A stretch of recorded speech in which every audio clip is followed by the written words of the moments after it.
La entrevista. 12 años de la unidad de restitución de tierras se están cumpliendo y para hablar sobre este tema nos acompaña, como siempre, su director, Giovanni Yule. Bienvenido, doctor Yule, a Colombia Hoy Radio, casi digo Colombia Potencia. Claro, Colombia Hoy Radio. Potencia mundial de la vida, Potencia de la claro que radio. sí. Bienvenido, director.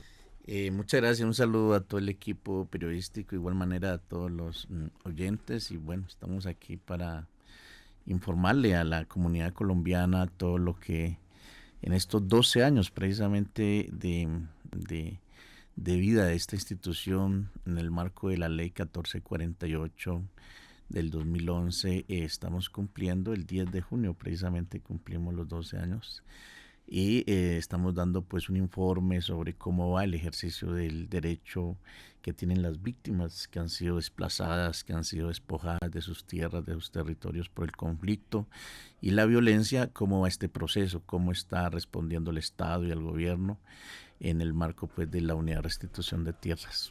Bien, 12 años de trabajo incansable en la unidad de restitución de tierras. Si tuviera que reducirlo a los tres más importantes, pues son muchos logros en diferentes escenarios, pero los tres más importantes en restitución, en solicitudes, en demandas y en recuperación de territorios para la defensa de las víctimas de la violencia o el conflicto en Colombia, ¿cuáles serían? Sí, nosotros tenemos un número de solicitudes más o menos de 145,000 solicitudes que se han hecho hasta esta fecha y de las cuales han sido solicitudes que han sido inscritas 36,000 y esto ha tenido un resultado más o menos de 724,000 hectáreas en la ruta individual. Porque acordémonos que aquí hay una ruta individual y hay una ruta colectiva que tiene que ver con los pueblos indígenas y afros. En ese sentido hemos avanzado y en la ruta, en las cuestiones que tienen que ver con el ejercicio colectivo tenemos también un ejercicio importante. De igual forma, podríamos decir que en estos 12 años se ha avanzado en lo que tiene que ver con un ejercicio de lo que ya ha pasado a posfallo, en el sentido de que han sido más o menos más de 557,000 hectáreas que están en posfallo, que estarían en proceso prácticamente para... algunas se han entregado, pero algunas todavía no se han entregado, de hectáreas a las víctimas. Ahí estamos haciendo una serie de ejercicios para mirar cómo hacemos unos cambios administrativos internos para mirar cómo logramos cumplir estos fallos, estas sentencias lo más pronto posible, porque ha habido mucha gente que todavía está esperando que se cumplan los fallos de los jueces. Ahí tenemos pues unas modificaciones que hemos venido haciendo tanto en el fondo como en el ejercicio de precisamente que transite rápidamente este pago a estos fallos. Así que podríamos dar esos datos. De igual manera tenemos pues ya en lo que tiene que ver con en la ruta judicial, porque tenemos la ruta administrativa, la ruta judicial y la etapa de posfallo. En la ruta judicial tenemos más o menos 20,000 procesos, sentencias que ya se han dado y han arrojado más o menos en hectáreas, 639,000 hectáreas que ya están listas para en los estrados judiciales, y por supuesto de acuerdo a eso pues miraríamos cuándo saldrían los fallos. Pero aquí también tenemos un resultado importante que tiene que ver con los números en cuanto a lo que tiene que ver con la ruta colectiva. Nosotros tenemos ahí más o menos 366,000 que ya están en posfallo, y en la ruta colectiva quiere decir que son procesos de comunidades indígenas y comunidades afros que pues ya tienen. Y en posfallo ahí tendríamos más o menos, entre todo, más o menos 557,000. Y en la ruta judicial estamos sobre las 6,600,000 hectáreas que estarían en la etapa judicial. Eso significa que si logramos que los jueces, los magistrados logren acelerar estos procesos y logremos pues tener rápidamente unos resultados importantes con estas sentencias, podríamos estar dando un resultado muy importante para el país, porque en el universo de toda la despojo territorial en Colombia sobrepasa las 14 millones de hectáreas. Eso es mucho. Sí. De las 30 millones que deberían estar produciendo, 14 millones fueron del despojo. Más o menos 14 ese cálculo, millones, ¿no? Más o menos es un cálculo muy general. Lógicamente sí. No es como lo que hemos venido calculando. Se ha avanzado en más o menos 557,000. Eso quiere decir que tenemos una tarea de más del 95% precisamente por hacer. Nosotros ahí tenemos un resultado en el sentido de que la vigencia de esta ley también se prorrogó 10 años, pero ya caducó un año, o sea que tendríamos prácticamente 9 años para lograr establecer de que las víctimas sean restituidas en más del 95% de la tarea que hace falta. O sea que ahí tenemos un dato que no es trabajo precisamente fuerte. Pues tenemos una tarea muy acumulada, un trabajo muy fuerte. Estamos haciendo todas las reglamentaciones internas para mirar cómo avanzamos rápidamente en este sentido. Director, quiero aprovechar para preguntarle por una noticia que creo que tiene una incidencia absolutamente directa sobre la Agencia de Restitución de Tierras, y fue la aprobación esta semana del acto legislativo que reconoce a los campesinos como sujetos de derechos. ¿Eso cómo impacta directamente en el trabajo de la Agencia de Restitución de Tierras? En la unidad de restitución de tierras lo que vemos es de que la jurisdicción agraria y el tema que tiene que ver con los derechos colectivos a las comunidades campesinas, lo que hace es precisamente reforzar ese camino, porque si ya llevamos 12 años avanzando en el ejercicio de la restitución, quiere decir que ya hay unos jueces, que ya hay más o menos un camino en lo que tiene que ver precisamente con una jurisdicción que tiene que ver con tierras, en este caso del despojo, cómo se le restituye esas tierras que han sido despojadas a las víctimas. Y eso querría decir que lo que haría es fortalecer esto que nosotros estamos haciendo, porque por supuesto nosotros ya los jueces, los magistrados, todas las personas que han venido liderando este proceso de la unidad de restitución de tierras son personas que ya saben, ya conocen, y serían pues muy importante el tema de la jurisdicción agraria, porque lo que haríamos es reforzar ya este camino que Colombia ha iniciado, y el gobierno nacional por supuesto ahora le damos mucho más fuerza con esto que se está aprobando en el Congreso de la República. Es muy importante para el campo, muy importante para todos nosotros, porque ya la tierra no va a ser una disputa económica y política, sino que también va a ser un ejercicio jurisdiccional. Y teniendo en cuenta que aquí tendríamos que también fortalecer 3 jurisdicciones: la jurisdicción indígena, la jurisdicción afro y ahora la jurisdicción campesina. Eso quiere decir que estamos avanzando en un pluralismo jurídico muy importante en lo que tiene que ver con el tema del territorio y la tierra en Colombia.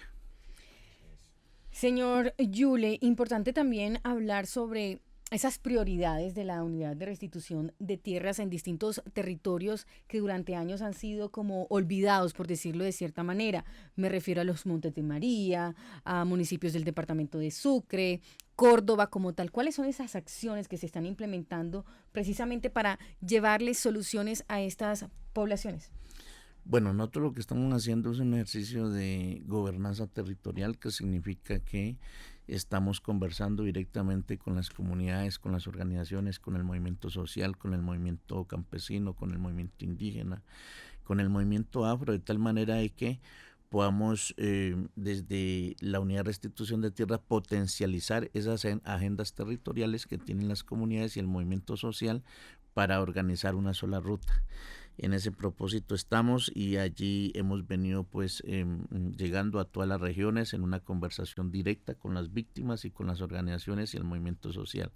Y por el otro lado, de acá en la parte pues funcional, institucional, estamos haciendo todos los cambios pertinentes para que los tiempos, los procedimientos y los procesos puedan ser mucho más expeditos, mucho más rápidos, porque lo que hemos visto es de que hay mucha talanquera a la hora de que las solicitudes puedan transitar pues con rapidez en la institucionalidad, y ahí estamos tratando de, lo que hemos dicho nosotros, armonizar la ruta de la restitución para que muy rápidamente las víctimas puedan acceder a este derecho fundamental del tema de la restitución de sus territorios.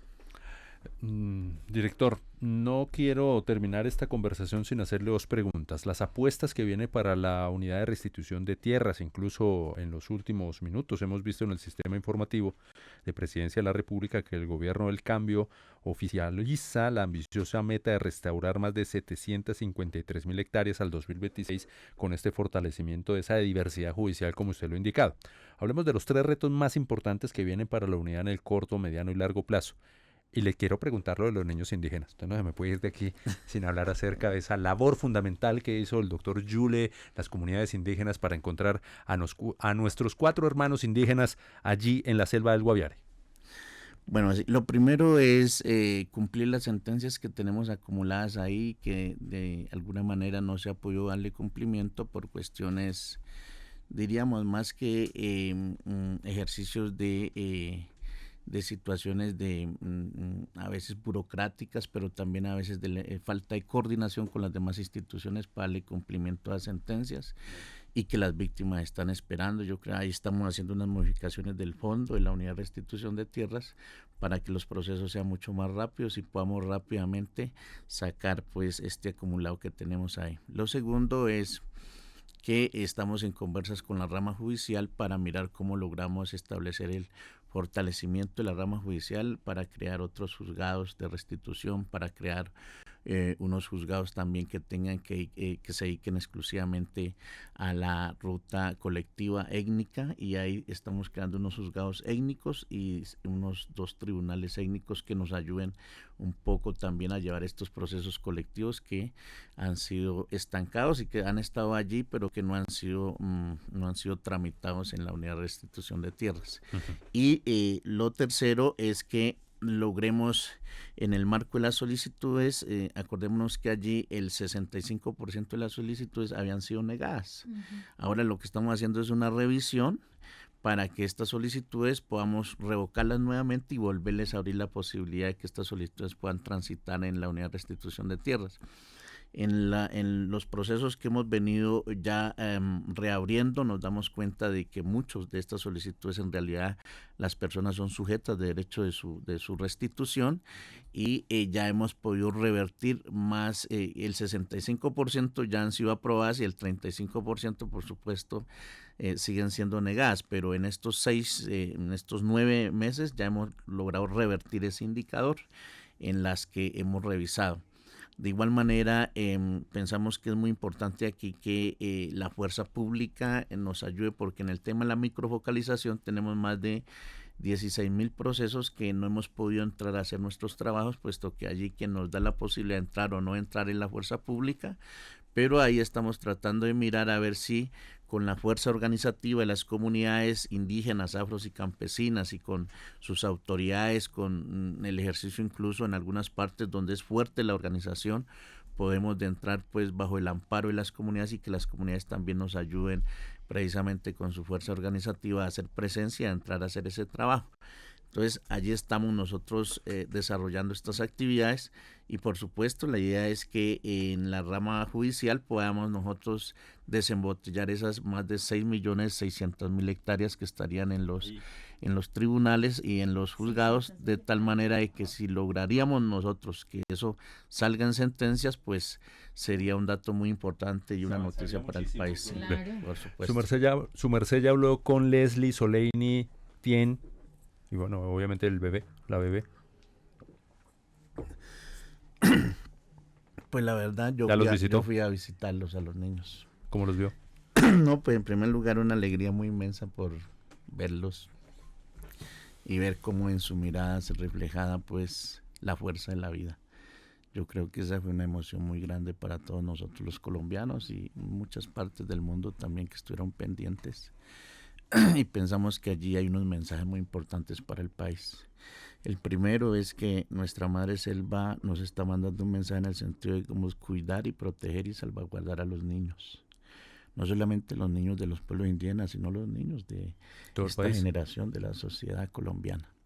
Lo segundo es que cuando nos juntamos y nos unimos podemos lograr las esperanzas, podemos lograr nuestros sueños, porque ahí juntamos la táctica, la fuerza y la sabiduría militar con la sabiduría ancestral de los pueblos indígenas, y fue el camino espiritual el que nos permitió a nosotros precisamente conversar con la Madre Selva para lograr que los niños regresaran. Y lo tercero es que definitivamente aquí los héroes, la heroína fue la niña mayor y los 3 hermanitos, porque supieron aguantar 40 días en la selva, y eso es de acuerdo pues a su básico aprendizaje con su familia, con su comunidad, y cómo sobrevivir en una selva, imagínense, sin ninguna posibilidad pues que tenemos nosotros afuera, sino que simplemente con su sabiduría lograron sobrevivir los 40 días hasta que la misión Esperanza lograra encontrarlos. Entonces esas son las 3 enseñanzas muy importantes, y pensamos que fue una noticia muy importante para el país y el mundo. Tal cual, noticia importante para el país, positiva, esperanzadora, y justamente usted menciona la sabiduría ancestral, y nosotros desde los micrófonos de Colombia Hoy Radio queremos descubrir esa sabiduría ancestral, darla a conocer, y en muchas ocasiones nos hemos preguntado cuál fue ese aporte de la sabiduría ancestral. Es decir, el presidente lo escuchábamos en muchas intervenciones desde Alemania, donde dice los ritos de las comunidades indígenas, el hablar con la selva. Queremos conocer como en detalle cómo fue esa sabiduría ancestral implementada para encontrar a los niños con vida. Bueno, los pueblos indígenas, afortunadamente dentro de la sociedad, todavía hay unos mayores y mayoras que pueden conversar con nuestros espíritus de la Madre Tierra. Estos mayores y mayoras reciben precisamente esa sabiduría, no del conocimiento humano, sino el conocimiento de nuestra Madre Tierra, de la sabiduría de nuestra Madre Tierra, mediante precisamente los espíritus que están en nuestra Madre Tierra. Y precisamente cuando entramos a reforzar el ejercicio de la búsqueda, lo primero que le enviamos un mensaje a todos los mayores de todos los pueblos indígenas del país es de que nos ayudaran a abrir camino espiritual. Abrir camino espiritual es que ellos se sentaran en todos los espacios y sitios sagrados de cualquier parte del territorio nacional, y que desde ahí comenzaran a conversar con los espíritus, en este caso con la Madre Selva. Y primero se abrió camino espiritual, luego fue el proceso de conversa que ya tuvieron ellos allá con los mayores espíritus también de la Madre Selva, y lo tercero fue el acuerdo que se estableció entre ellos para poder que nosotros lográramos encontrar a los niños. Esta es una sabiduría que todos los pueblos indígenas tienen, que tenemos, y que por supuesto es una sabiduría que nos permite a nosotros conversar, hablar con nuestra Madre Tierra, porque ella es la que nos orienta, nos da la vida y precisamente nos da la posibilidad de la existencia, no solamente a los pueblos indígenas, sino a todos los seres humanos. Y sí que funcionó, y todos los colombianos y colombianas pusimos nuestro granito de fe, de esperanza, desde todas las expresiones. Con este rito hermoso, la selva habló y permitió que nuestros 4 hermanos regresaran, y ese mensaje que dice finalmente el doctor Yule para que cuidemos a los niños en Colombia. Gracias, director, por estar en Colombia Radio. No, muchas gracias a ustedes. Bueno, y un abrazo fraternal para todos los oyentes y todos pues los que nos están viendo. Colombia Hoy Radio.